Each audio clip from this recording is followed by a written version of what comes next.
All right, everybody, what is going on? It's Jack, and welcome back to another video, and happy Friday to everybody. I hope you guys will enjoy the weekend that is upon us now. And speaking of which, in terms of today, for those of us, myself included, that believed that there would be some sort of reveal, there appears to be none, at least none that I've seen so far. I mean, whenever I'm at work and I have some downtime, I'm looking at Twitter for the most part. I'll look at YouTube as well. But for the most part, I look at Twitter and I'll glance at YouTube or whatnot. But if there has been some sort of reveal, it would have been all over Twitter. It would have been trending, and there would have been a shit ton of videos been made about it. So I would have been aware of it. So unless I am completely blind and old, I mean, I am getting up there in age. But in terms of blindness, if I'm blind, please tell me, and that there was some sort of hint or reveal today, because in terms of a gameplay teaser or a trailer or something, or Vaughn teasing us on Twitter, none of that really happened.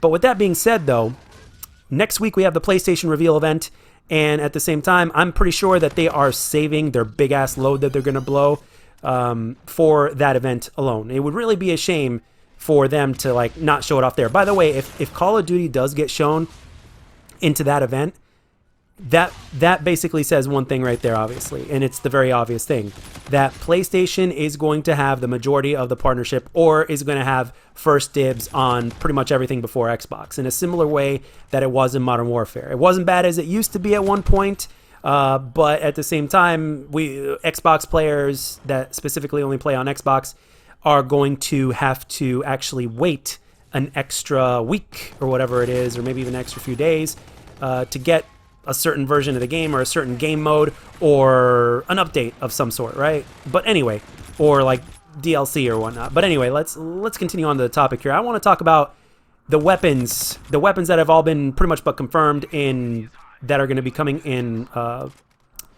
Black Ops Cold War, as well as the fact that I seriously do not believe that Specialists will be making a return. I'm going to talk about that, and before I do, there's something I wanted to talk about very briefly before I get on to the main topic. And the thing is that, and this is very, very, very, very interesting, and I think you guys might want to be interested in this, especially if you're around my age, and that is Sega. Apparently Sega, like before I got on, there were some YouTubers talking about like how Sega is like preparing this major announcement that's going to quote unquote, and I'm paraphrasing on this quote, by the way, it's going to like shake up, it's going to shake things up or whatnot.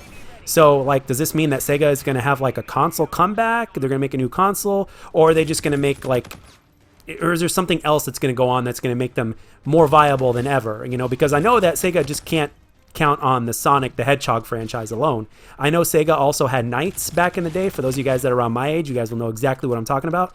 But and of course there's a few other games here and there, but for the most part, all the Sega games have been pretty much third-party games. So if Sega is going to cook up anything very interesting and that much that's going to cause a stir or a shake, so to speak, like they said, it better be something big, it better be something good, and it better be something that we as gamers are going to be interested in. And if it's going to be something big, there might be some people that are actually going to play Call of Duty on Sega. Who knows? I mean, people are playing Call of Duty on the Nintendo Switch, right? Are they not? And then who knows, man? We're going to have more different ways of playing than ever, man. That's one of the things that I definitely see in the near future. But anyway, let's without tickling your balls that much longer, let's talk about the main subject. So the AN-94 and the Galil are pretty much all but confirmed for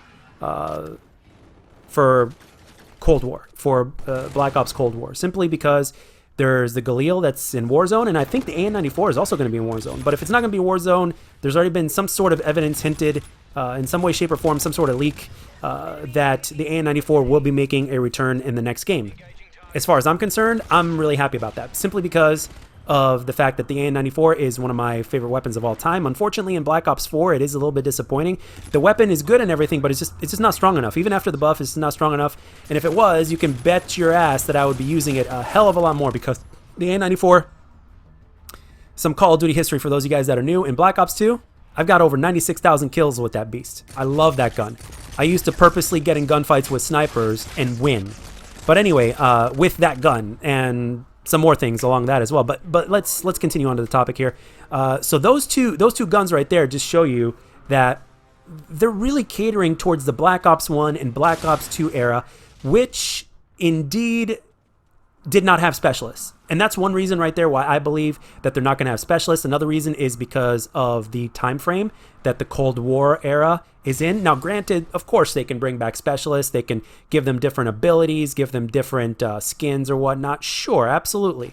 But the fact that they don't really need to, and the fact that it's not really a necessity, and that we've already given them so much feedback and so much shit after all the specialist cheese that we got, so to speak, as Thunder likes to say, in Black Ops 4, I think we've had enough. We had specialists on, 3 different occasions? We had them in Black Ops 3, we had them in Black Ops 4, and we had them in Infinite Warfare, right? We didn't have them in Advanced Warfare, we didn't have them in World War II, so we had kind of a break or whatnot.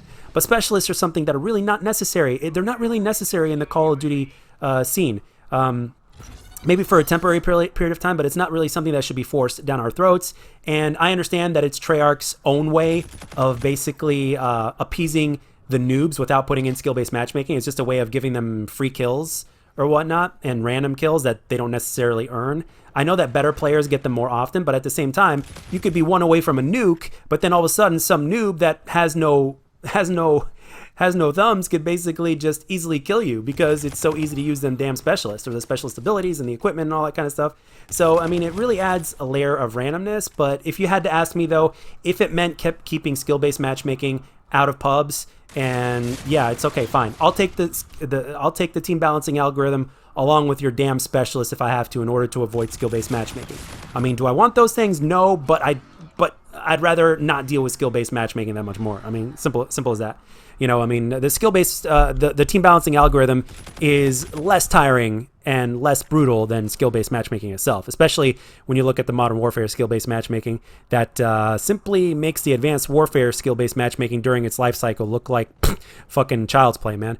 But in terms of the era that the Cold War is going to take place in, if the leaks are right and if this is the title that we're getting indeed, it just makes that much more sense for specialists to not be in the game. And plus, we've got the Galil and we got the A94. So those things right there tell me that it's really going to be like an homage to Black Ops 1 and Black Ops 2, which is something that I think a lot of fans and YouTubers as well, like myself, but better than me, of course, and bigger than me, have mentioned as well. They would love a combination of the Black Ops 1, Black Ops 2 flavor. And it actually looks like there might be a possibility that it may take after Black Ops 1 more than Black Ops 2. One reason, obviously, is because, again, of when it takes place, which is during the Cold War era, which is more reminiscent of Black Ops 1 than Black Ops 2, obviously, right? And there's also the fact that there's the omission. Remember yesterday's video where I was talking about the maps that were leaked, right? Now, these are all Black Ops 1 maps that got leaked. Slums got remade in Black Ops 4, but that one wasn't leaked to be in the list. Now, it still could be, but I'm pretty sure it would have been mentioned by now, just like the other maps, because that is the only one that is missing from that list that was remastered and brought back for Black Ops 4, and that is Slums. Slums is not existent in the leaks for yesterday's video and from the leaks that the Gaming Revolution, the Long Sensation's been talking about. So basically, if you're omitting a Black Ops 2 map, but you're definitely adding in Black Ops 1 maps, then that just goes to show that the flavor is going to be more in style towards the Black Ops 1 than it would be a Black Ops 2. Again, I have no problem with that. I love both of those games. I'm pretty sure most of you, if not all of you that are watching this commentary, love those games. Obviously, some of you guys have a preference one over the other. And I think overall, it would really be a safer bet to take Black Ops 1 over Black Ops 2, because Black Ops 2, as good as it was, as legendary as it was also decently divided. Like the community, even though the majority of the community places that somewhere in their top 3 Call of Duties of all time, from what I've seen anyway, the thing is, Black Ops 2 got more hate than Black Ops 1.